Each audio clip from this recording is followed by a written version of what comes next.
The city of is issuant at Lanced, urban adorable, through seeps from Zumba wasirs of Erie. James Joyce made a vessel of the English language and launched it into the unknown. We are only beginning to understand where he is taking us.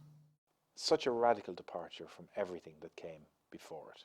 Joyce seems to take a genre and bring it to its ultimate limit and then move on. He takes the tradition and turns it on its head. Joyce is writing foreign English. Joyce simply as a great radical and dissident. It's a question of language.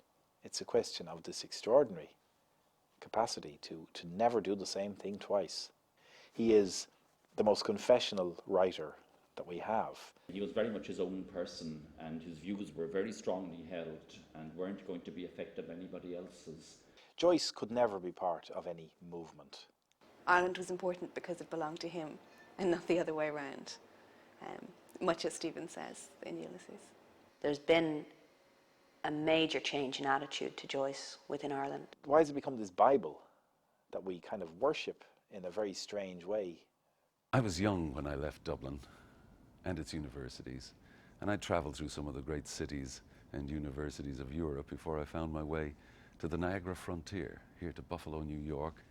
The reason for coming was James Joyce, and perhaps now what he means to me is that special significance of the Irish heritage, that alternate enlightenment, that alternative English language history can now, through James Joyce, become part of a worldwide renaissance and enlightenment and bringing together of peoples of all religions and races. I think if there's a modern empire evolving, and if its language is English, that James Joyce is its Virgil. Keep in mind that Bloom, troubled as he is by the past and what's happened to him now, is staring at a bottle of #1 Bass Ale. Bass Ale is reputed to have the oldest copyright emblem in history, and it's a red triangle. And we'll hear the term alpha. Remember Bloom on the beach, writing in the sand, I am A. But he's staring at that bottle of Bass and that red triangle, and strange mystical things happen with this red triangle, which in Circe will be connected to the Trinity itself. So Matt, have a go. The voices blend. His name was Child. The Black Panther was himself, the ghost of his You need your eyes, precious early you sit there, you want to little the God yours and Almighty. mine and all, and of all for a bare shilling in her luck penny. Shout salvation, Together they hear the King heavy Jesus. tread of the watch, You The need Black your Panther was eyes, himself, the precious ghost of early his and you of sit all there, you for a want to bare great shilling God in her Almighty. luck. After the great yes that ends James Joyce's Ulysses, there is a little bit more. Trieste, Zurich, Paris, 1914, 1921. These are the cities where Joyce wrote his modern Odyssey, but they also make a trajectory. They mark a direction pointing home to his own city, Dublin. And Dublin wasn't a very big city, and it wasn't a very bustling city either. It emphatically wasn't an industrial city. There were some large employers like Guinness, the Guinness brewers, but they were very unusual. Effectively, it was a city of small traders, small businesses, shopkeepers, minor civil servants. There wasn't a huge air of urgency about the way in which people did their business. James Augustine Aloysius Joyce was born on the 2nd of February 1882 in Rathgar, Dublin, the eldest of 10 surviving children. There are many aspects to Joyce's education. I mean, certainly it was a privileged education that he got, both in terms of the Ireland of his day and indeed in terms of his own family. I mean, he was the one member of his family earmarked for that kind of educational privilege, and there's no doubt that his talents were visible very early. So he goes to these quite elitist schools, Clongoweswood College and Belvedere, where he receives an education which would have been partly inflected by Ireland and the school curriculum that was specific to Ireland, but in some ways would have been also typical of a kind of English public school. I see his exile beginning from the moment that he's sent to school at 6 years of age, 6.5, to Clongowes. He's suddenly distanced from his family and has no choice but to survive on his own 2 feet. A terribly traumatic experience. He's the youngest boy by almost 2 years in school. And I think that experience in Clongowes stood him in great stead throughout his years of exile in Europe. So religion remains a primary factor in furnishing his mind and his way of thinking about the world. And even when he rejects organised religion, this remains with him. So his interest in theology and even in systematic thinking stems from this Jesuit training that he got at every level of his own education. It seems like now a kind of curiously feminine education as well that he got, because modern languages, the study of French and Italian, tends to be the preserve of women, and it even was still the case in the university college that he attended. But for Joyce, I think it was important as a mark of his own individualism, and of course as a means of gaining access to a European, a wider culture. Joyce seems to present himself almost as an autodidact, or someone who's driven by his peers. So it's the experience of little boys amongst their friends that you see in a story like An Encounter, for instance. So that education comes from your talk and rough and tumble with friends, and that remains the case up to the final chapter in A Portrait, and the dialogues with friends that you see Stephen engaging in, for instance, in Ulysses as well. So it seems to be almost a kind of Greek-style view of education, that you engage in dialogue with your peers and your contemporaries, and these dialogues don't usually take place in the classroom. They seem to take place in other parts of the city, on the street and so on. So it's a kind of street education. I think Joyce felt a need very early on to get out of Dublin. I think University College Dublin, as it was then, with its pretty clearly declared mission of forming young men, Catholic men, to take up positions of responsibility in this new Ireland that would happen, I think that idea just was stifling for someone like Joyce. The works and the material that was available to them in the National Library was a way intellectually out of the confines of Dublin. It was an incredibly busy place in a way that's almost hard to understand today. Trustees' reports of the time tell us 600, 700 people on a daily basis came in and out of the library. Young people stood at the gates of the library, in the porch of the library, as much as they studied upstairs. And in some ways, in some reminiscences, you hear people talking about this as the place in which they got their real university education. And amongst those young people was James Joyce. The library was the place where you met your friends, the bright young men or the glamorous women students or whatever. You know, that's where you met, that's where you talked. It must have exercised a very major influence on his formation before he moved on. They were always aware that activity was going on, and that was one of the things that made politics, if you like, omnipresent. You mightn't have been particularly interested in politics, but because of the nature of the city, because of the connections between people, everyone was always aware of the kinds of political movements that were taking place. It does appear that the fall of Parnell, as in the case of his father, seemed to Joyce the end of something or other. He was a Parnellite, and many Parnellites, in fact, never saw anything good in Irish politics after Parnell's passing. And Joyce appears to have, at the age of 9 or something, decided this was the case, more or less, and had no time for anything that followed. Joyce first tested his Daedalian wings when he left Dublin for Paris in 1902, ostensibly to study medicine, but also harbouring a strong literary ambition, and finds himself now within the gates of all the world's cities. I think the first time Joyce came to Paris, it was a very natural choice. Just the opposite of what Dublin was. It was a place of great intellectual interest. It was still considered the capital of the world, the light city, and it was also Gay Paris, the city of sins. He was studying in the Bibliothèque Nationale during the day and in the Bibliothèque Sainte-Geneviève during the night. Both very beautiful reading rooms with a very studious atmosphere and a cosmopolitan atmosphere, which would have been very striking for him coming from Dublin. going to the Bibliothèque Sainte-Geneviève, he would arrive on that very grand Place du Panthéon with this huge neoclassical church, which would have reminded him of Dublin, very beautiful neoclassical architecture, but on a much bigger scale. And then on the right, a Baroque 16th, 17th century church, which happened to be called Saint-Étienne du Mont, that is to say, St. Stephen of the Mount. This probably would have been significant for him.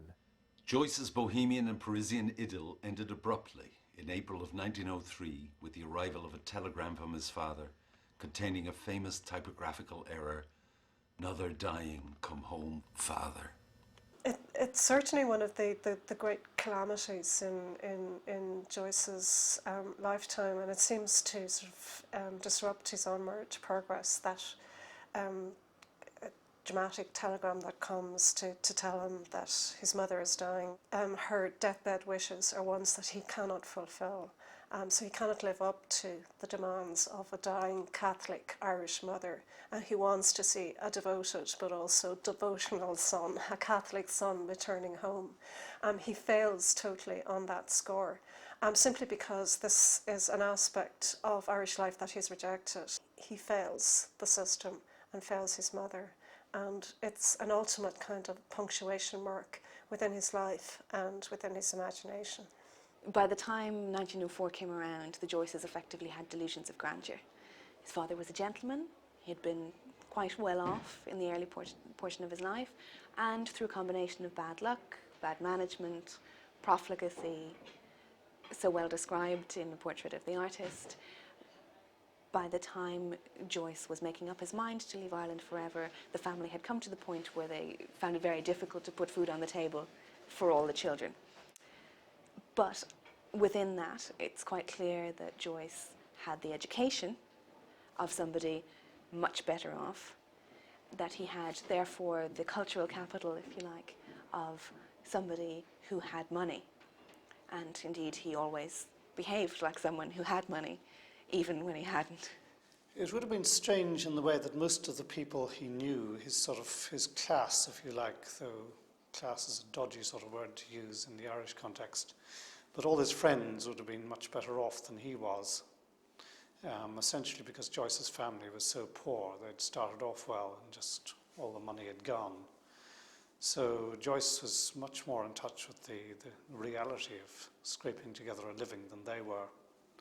And so he was perpetually borrowing off them. Sandy Cove is a cosy hamlet on the southern tip of Dublin Bay near the old Danish town of Dalkey. Besides its 40-foot bathing area, it features a Martello Tower, one of many built by the English to guard their Irish shores against French invasion. Well, the tower here was already 100 years old when Joyce got here. It was actually built in 1804 to keep Napoleon out.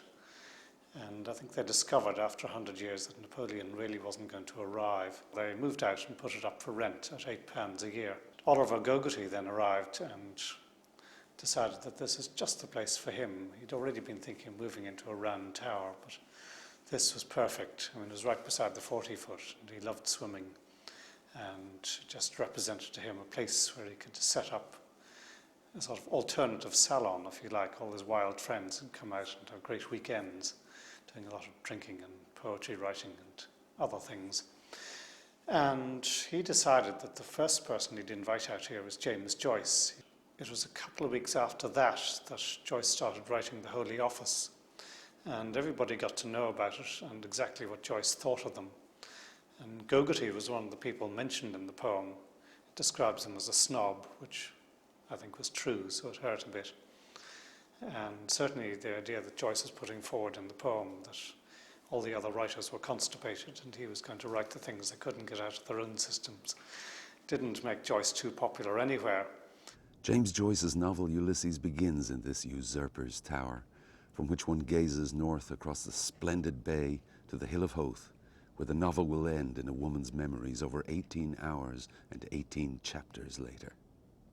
Well, he always stated this intention of bringing Dublin to the world.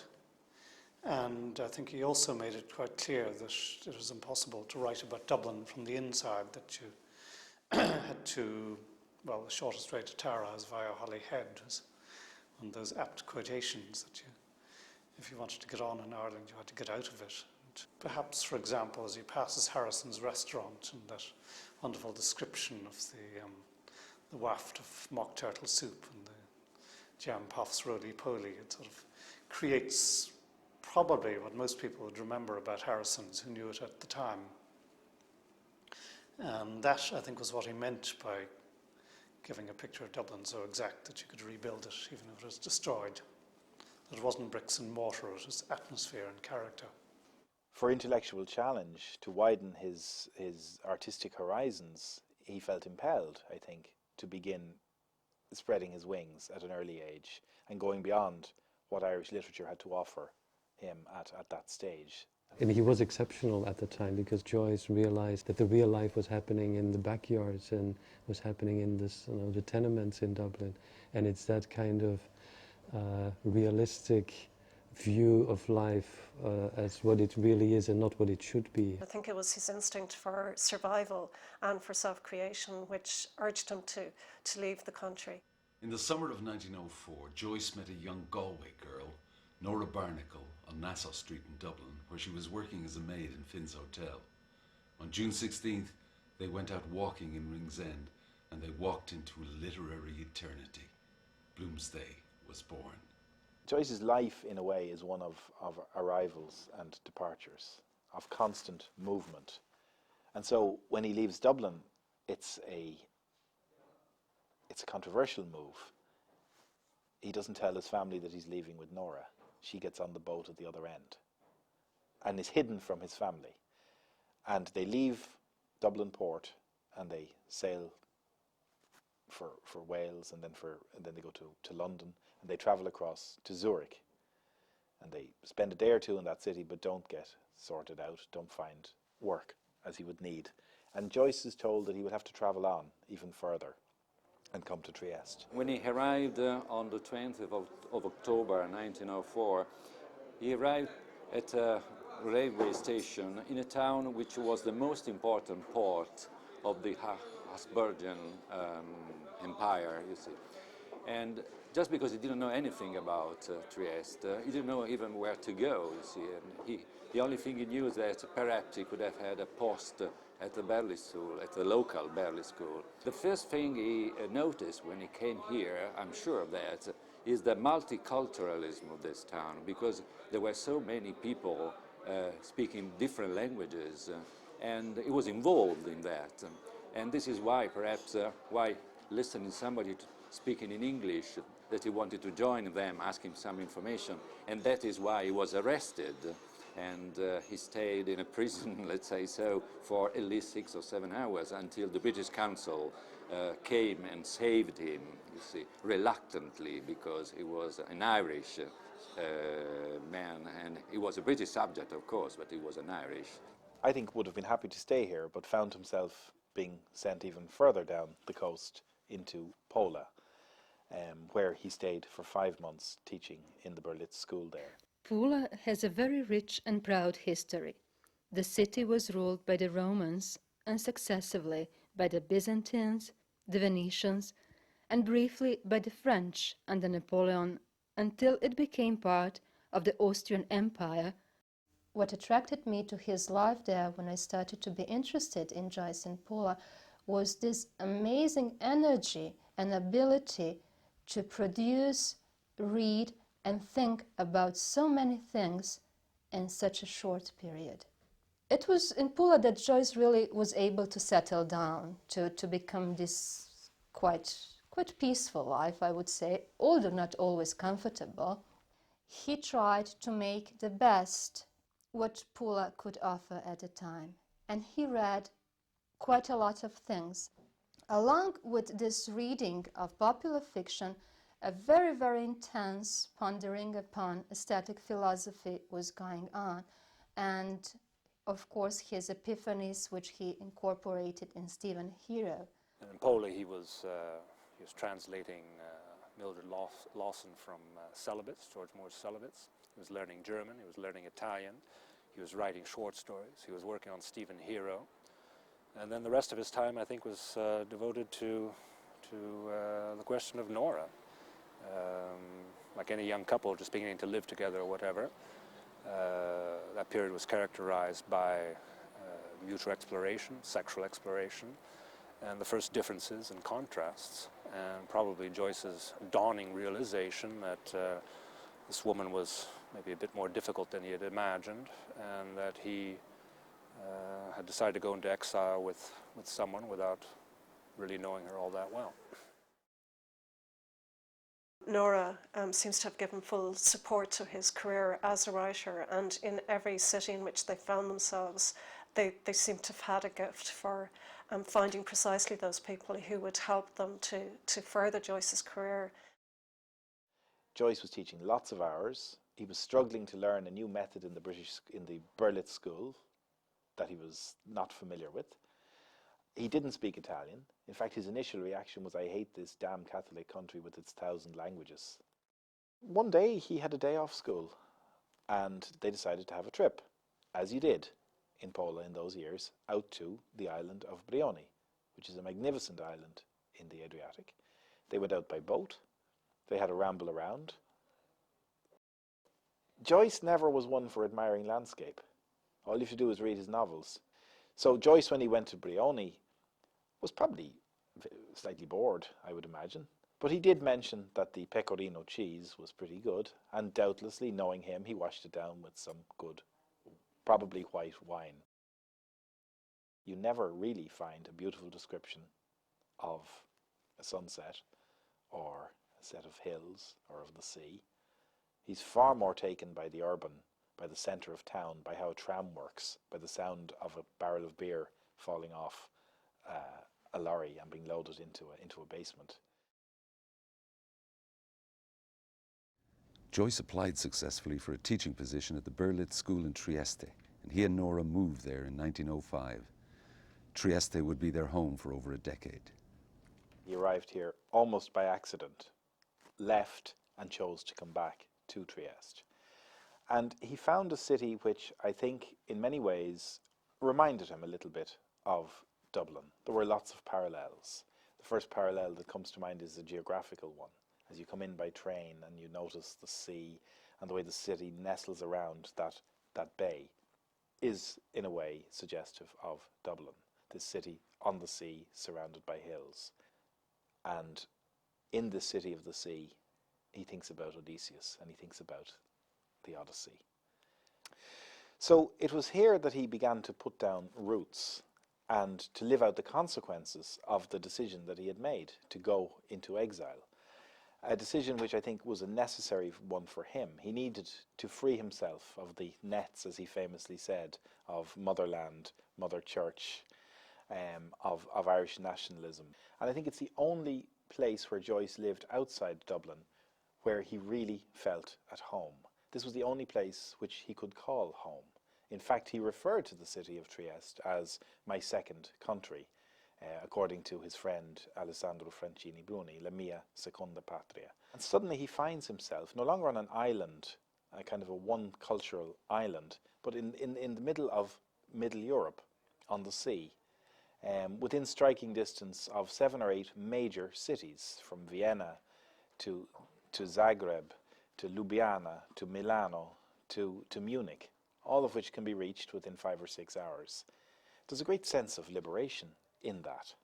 And he also finds himself in a city which has so many different languages being spoken every day on the streets. So it's a place where many civilizations, many cultures meet. The Italian, the Germanic, and the Slav. And somehow, in Joyce's time here, under what he called the old ramshackle Austrian Empire, these peoples managed to live together in some kind of harmony. Joyce's works, as we know, begin with the very local, and over the course of his writing career just get bigger and bigger and bigger and embrace more and more. This is true. I mean, we just look at Dubliners, which is a very local work in a sense. It is a book exclusively about Dublin. It is a book that he wrote more or less half of in Dublin and half of it on the continent, most of which was here in Trieste. Joyce finishes Dubliners when he's here in Trieste, and he begins working on a portrait. Again, a portrait is a work which refers back to his own youth in some way. It was a book which, I'm not saying he had it entirely in his mind when he left Ireland, but he certainly had Stephen Dedalus in his pocket when he left Ireland. Here we are in Via Pescaria, which is part of the Cavana, which was the old city, the seafront and so forth. And we're standing behind Joyce's house in 1919 and 1920, which was in Via Sanità number 2 on the other side. You entered on the other side.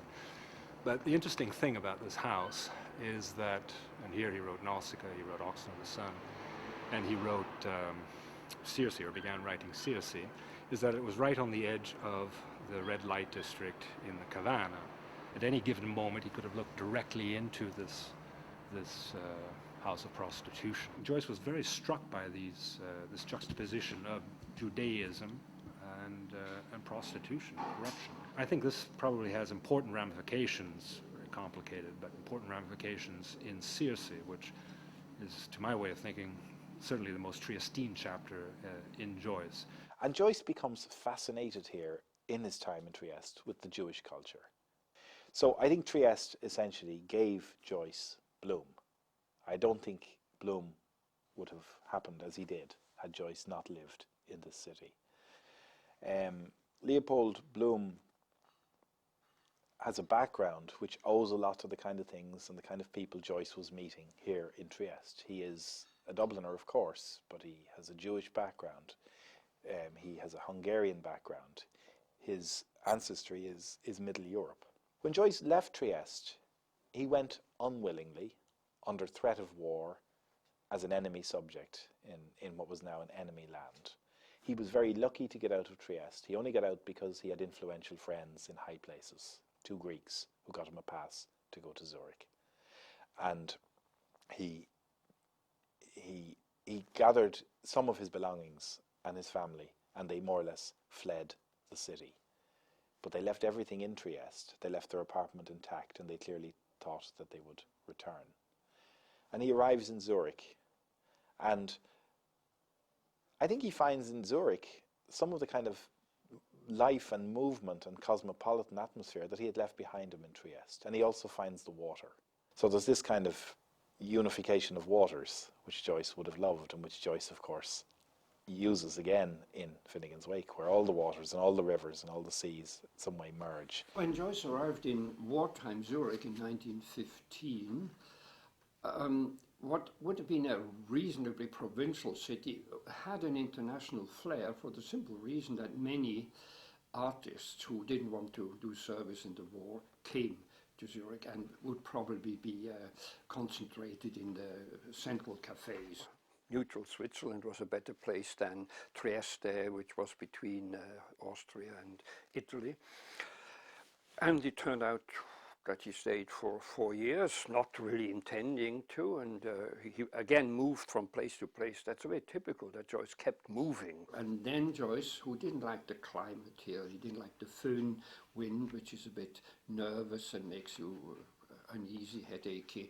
He left for Locarno, where certain of the early chapters were written and typescripts were made. And then he came back to number 38, and that is the time when he wrote the Bloom chapters, up to, as I now saw, up to Les Strigonians, that is the 8th chapter. We often use these Homeric names. The 8th chapter, and the library chapter, 9th. He also in Zurich finished Exiles. It was also after the war performed in Munich, but only had one run. It wasn't successful. There was never a very extended home with all the moving and things like that. Maybe Joyce put the finger on a very general not-at-homeness that is now a condition of many people. On one level, it seems hugely chaotic, unimaginable for us. to even begin to think about how Joyce could have functioned and produced his work, given his health problems, his peripatetic existence between countries, and then within the cities that he lived, where he just constantly moved house and address. And see how much, how home is important in Ulysses. Huh? I mean, are you not happy in your home? Who is he when he's at home is what I think. You have home rule. So even a simple term is vibrating and problematic, and I think that's something Joyce did, focusing on aspects that were taken for granted. With Joyce, also time lost its seeming innocence. I hope nobody takes me up on what exactly I mean, but obviously the way an author deals with time, and writing is in time, one word after another.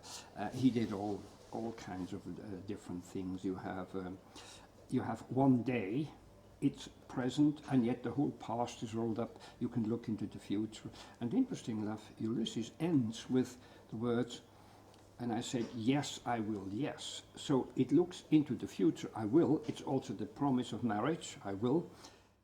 James Joyce moved from Zurich through Trieste, arriving in Paris in July 1920, where he immediately became a leading light in the most dynamic literary milieu of the 20th century. He went to Paris still reluctantly. Ezra Pound had wrote many letters to convince him. And even when he decided to go to Paris, he left everything here because, well, he said that he wanted to go to London just for 1 or 2 months holidays, passing through Paris. He found such an unexpected welcome, a material welcome. People were lending him apartments. The one that Larbaud lent him was a very nice apartment in a beautiful surrounding, very peaceful surrounding, quite ideal for finishing Circe, which was not an easy matter by any means. He found with Valérie Larbaud an intercessor that would explain his importance to the French. He suddenly felt that there was an audience for him somewhere, not just a few extraordinary, out-of-the-way people like Ezra Pound, and even with the intervention of Sylvia Beach, the actual prospect of having the book published in France. The overall impression that one leaves with is how extraordinarily hard Mr. Joyce worked, and how extraordinarily hard he put everybody else to work that had anything to do with him whatsoever. And I think Sylvia probably felt pretty much the same way. I don't imagine that she felt she was going to be so long at Mr. Joyce's projects, but that's the price you pay once you say, how do you do, I'd love to. The first edition of Joyce's Ulysses was printed by Darentière of Dijon under the imprint of Shakespeare and Company, and the first 2 copies were delivered to Joyce on his birthday, February 2nd, 1922. So what, another book coming out in Paris, you know.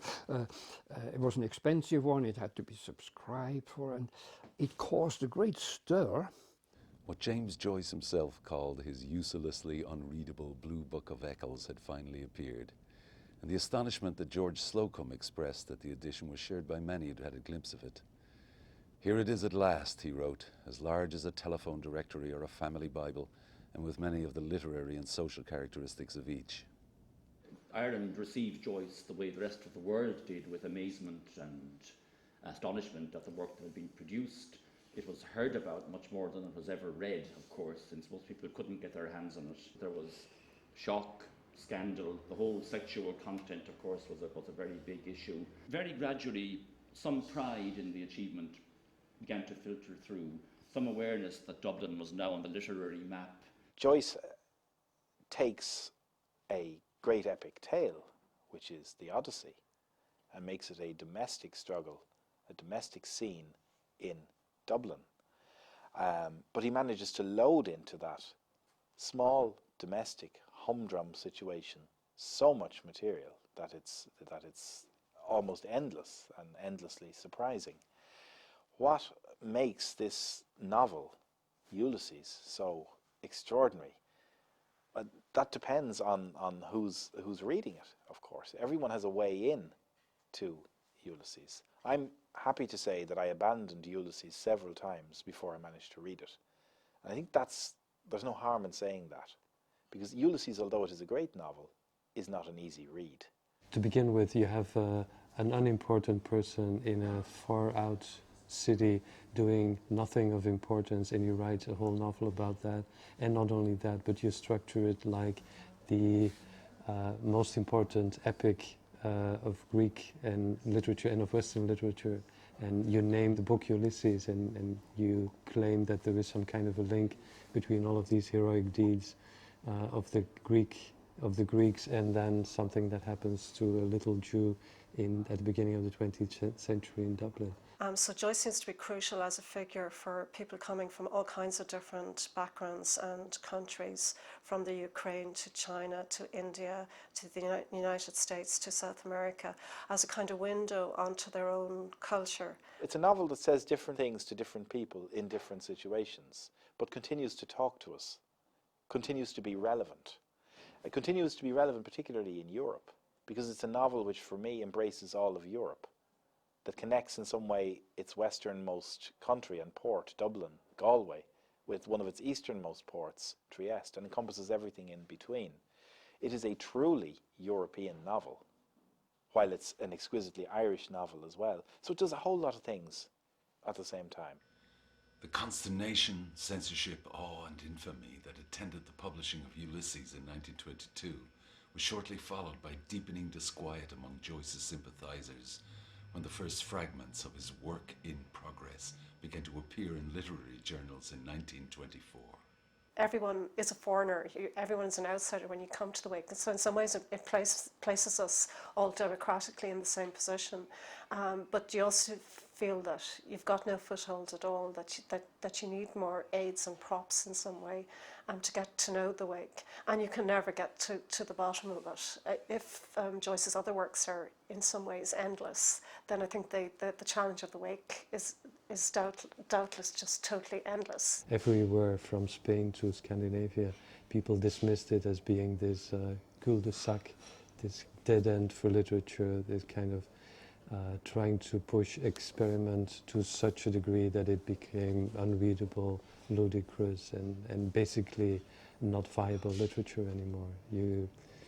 It had to do with the backlash against experimentalism that came at the very end of modernism, when all of the modernists had done their thing. This was going just a little bit too far. You seem to have to change your way of thinking, your way of reading, in order to begin to take the wake on board. There's nothing else to compare to it within Joyce or outside of Joyce. I feel he had in a way written himself out.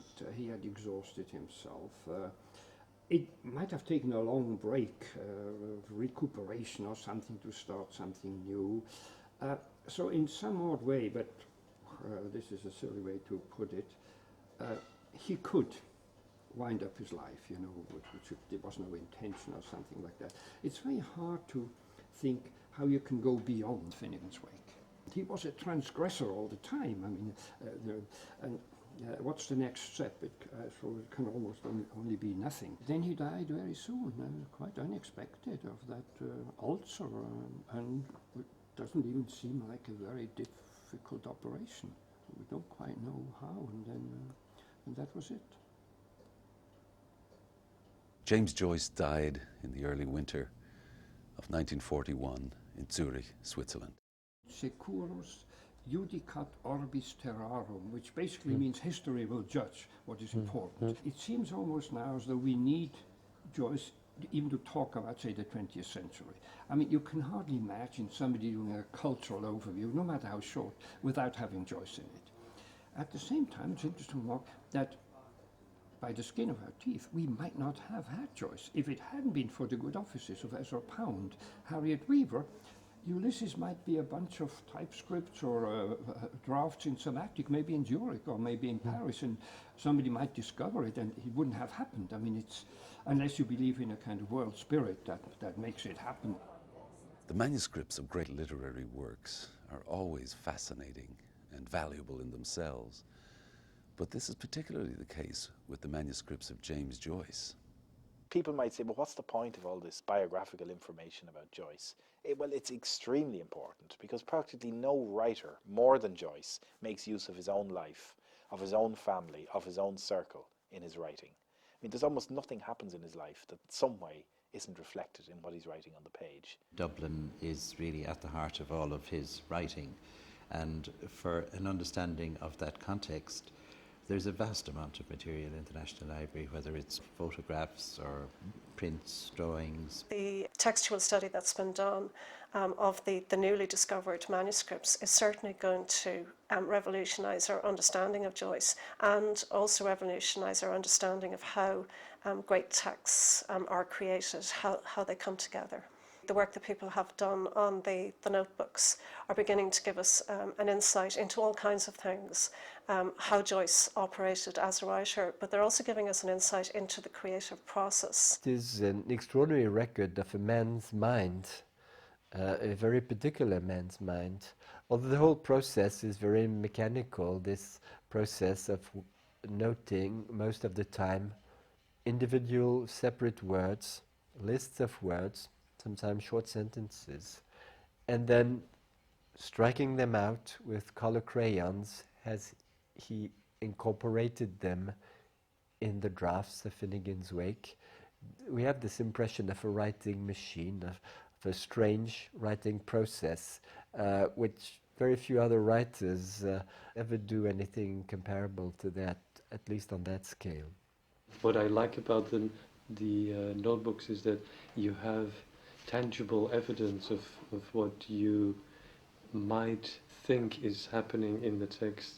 If you can actually see it grow through the different versions, you can actually see it grow, and you know that is exactly what he's been doing. So that is the moment that I cherish, where you have a hunch and suddenly you think, okay. We wouldn't be able to read the classics, Homer, Dante, Shakespeare, the ones Joyce compared to, but without a kind of archival tradition. We wouldn't understand what Dante referred to if this hadn't been carried on. So in a way, and the interesting thing is that Joyce did something contemporary that already needed the effort that the classics demanded because of the passage of time. Now we're more interested in the drafts, in the process of writing than in the end product. Yeah. So there's a clear change in attitude and scholarship too.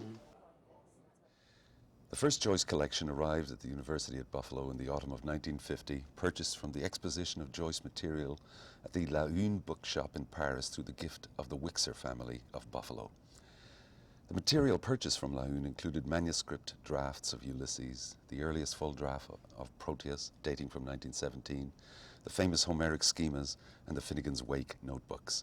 This collection also includes Joyce's Paris library, including first editions of his own books printed specially for him, thousands of letters from artists, friends, family, publishers and patrons, his beloved family portraits, personal effects, including his canes, eyeglasses and passports, all of which Joyce left in Paris on his flight from the city in the winter of 1939, and which the heroic Paul Léon, his close friend, rescued and cared for during the occupation, thus preserving Joyce's workshop.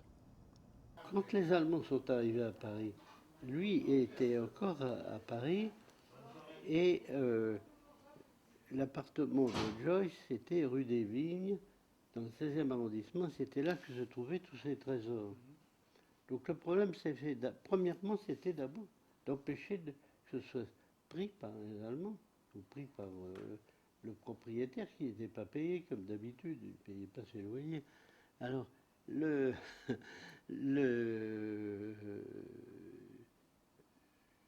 courage fou d'Alexis Séon et de son beau-frère, ça a été de partir la nuit avec une charrette à bras et de déménager tout ce qu'ils ont pu. Et ce qu'ils ont pu, c'était assez considérable. En 1949, Maria Jolas vient vous voir. Et elle me demande si j'accepte d'organiser une exposition de tous les manuscrits, tous les objets de la succession de Joyce, et engager des pourparlers avec les bibliophiles internationaux, de manière à ce que cette collection ne soit pas dispersés. Le problème, c'était, naturellement, tous les amateurs de Joyce voulaient acheter quelque chose, c'est comme pour Breton. Oscar Silverman went to Paris in 1949 on a sabbatical, and while he was there, he saw the exhibition at La Une, which was then in full swing, and he then came back and told Charles Abbott about it. They managed to put in an offer, and to their their astonishment, the offer was accepted from La Une, where the exhibition was being held. Vous savez, il y a dans la vie, c'est très curieux, des grands chocs. C'était un télégramme, point final. The second Joyce collection was acquired from Sylvia Beach, Joyce publisher and enduring good angel, in 1959 through a gift from the Stafford family of Buffalo.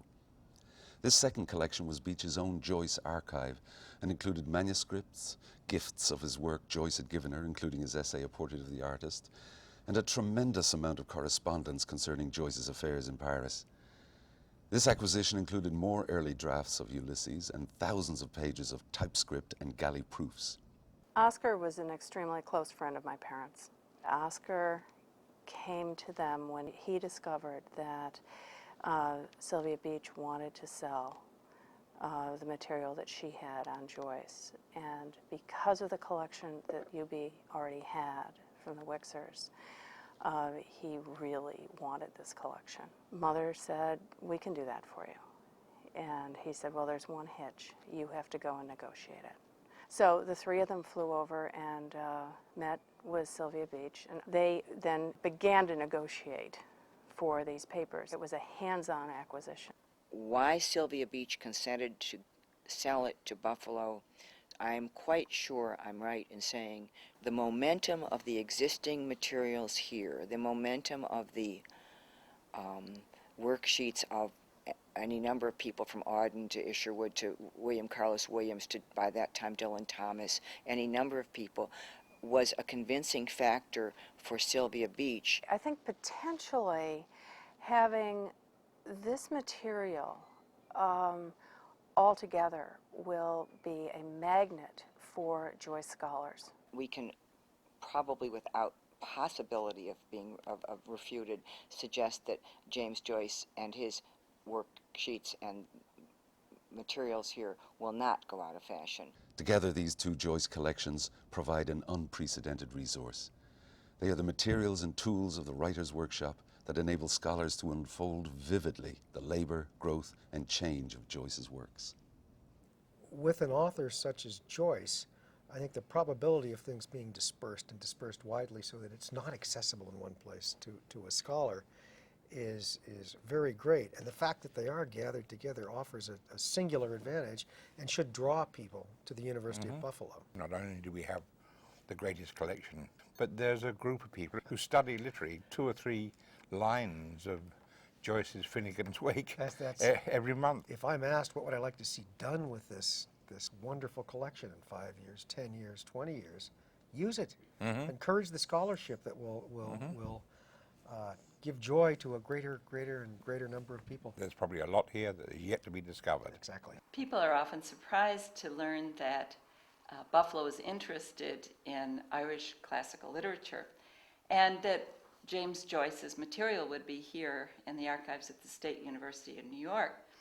It isn't a surprise for those of us, though, who live in Buffalo, because we realize that there are a large number of Irish Americans here who would find it interesting to know a lot about Irish culture.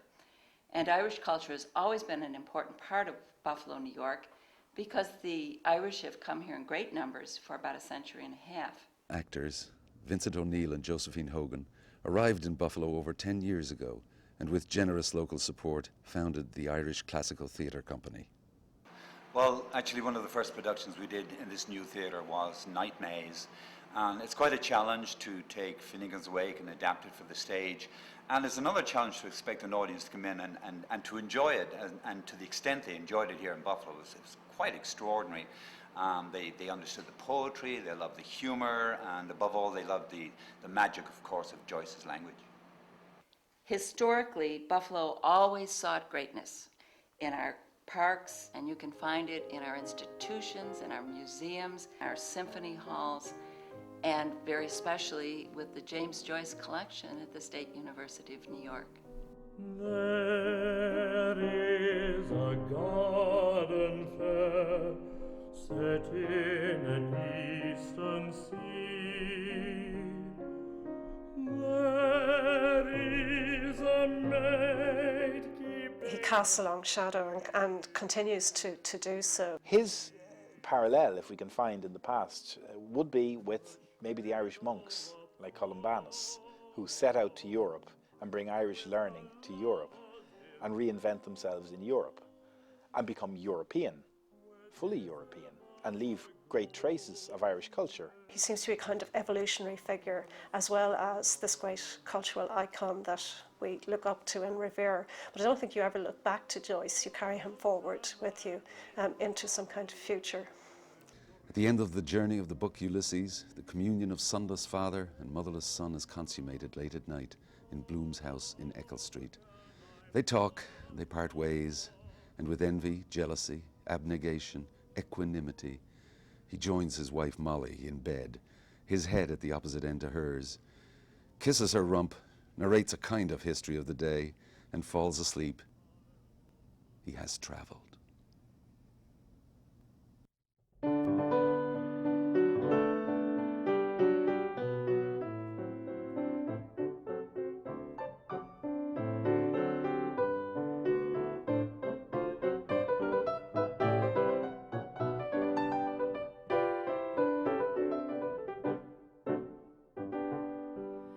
Down at Margate, looking very charming, you are sure to meet those girls, dear girls, those lovely seaside girls. With sticks they steer and promenade the pier to give the boys a treat. In piqué silks and lace, they tip you quite a playful wink. It always is the case. You seldom stop to think. You fall in love, of course, upon the spot, but not with one girl, always with the lot. Those girls, those lovely seaside girls, all dimples, smiles, and curls. Your head it simply whirls. They look all right, complexions pink and white. They've diamond rings and dainty feet, golden hair from Regent Street, lace and grace and lots of face, those pretty little seaside girls.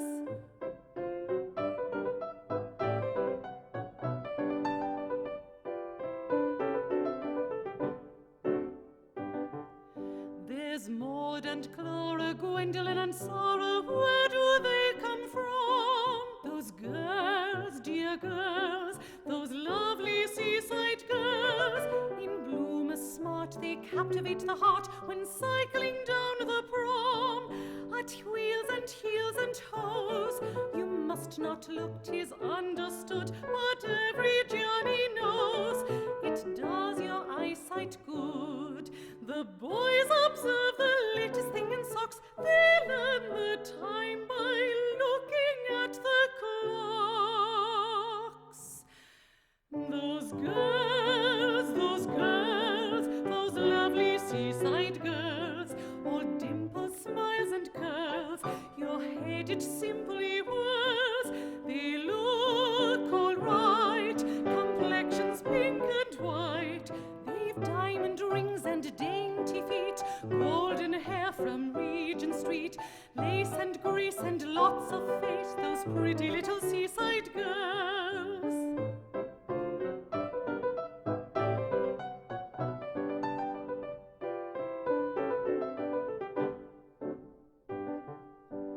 When you go to do a little boating, just for fun you take those girls, dear girls, those lovely seaside girls. They all say we so dearly love the sea, their way on board they make. The wind begins to blow, each girl remarks how rough today. It's lovely, don't you know? And then they sneak away.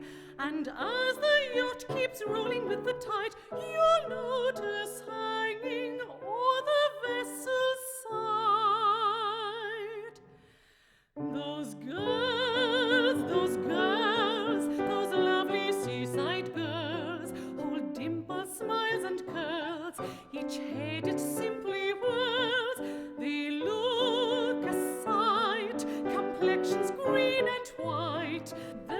clouds fly off, and at your feet falls golden hair from Regent Street.